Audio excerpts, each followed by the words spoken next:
We are always getting new varieties of apples. And today, somewhere in the world, there are estimated to be more than 8,000 apple varieties. And more are being developed all the time. Most of the ones that we know have been just chance seedlings found in nature. A farmer has an orchard. There's a sapling maybe by a stone wall along the edge of the field. He samples an apple and wow, it's amazing. Ginger gold is an example of that. There are a number. But since about the late 1800s, we have had some apple breeding programs. The biggest and most successful one is at Cornell. And they've produced McIntosh offspring like Cortland in 1898 and McCown in 1909 and Empire in 1945. Those are all apples that have McIntosh as one of their parents. And in 1991, we had the release of an apple that has taken the apple world by storm, and that's called Honeycrisp. And it was developed at the University of Minnesota. And in their all-time list of inventions, Honeycrisp is third in generating revenue for the university.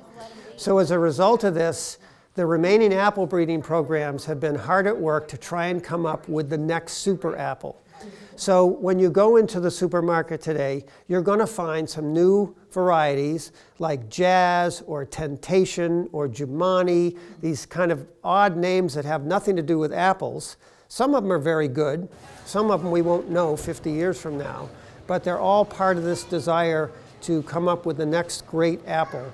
And they're produced in the laboratory by harvesting the blossoms before they open, so there's no possibility of contamination from bees or any other outside source, the wind or anything.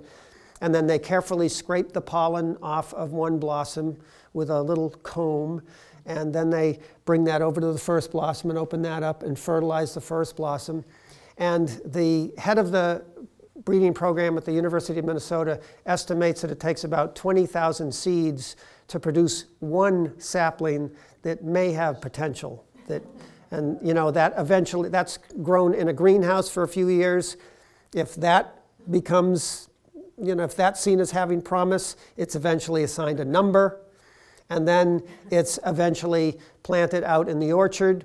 And if it still does well, then they give it to some growers so that they can grow it in different climates around the state, and the growers can see if it's susceptible to pests, if it's hardy during the winter. So the time between when an apple is discovered and when we first hear about it as consumers, it's often 20 or 30 years. And the Honeycrisp is an example. It was discovered in 1961, and it did not become available until 1991. And that's not uncommon.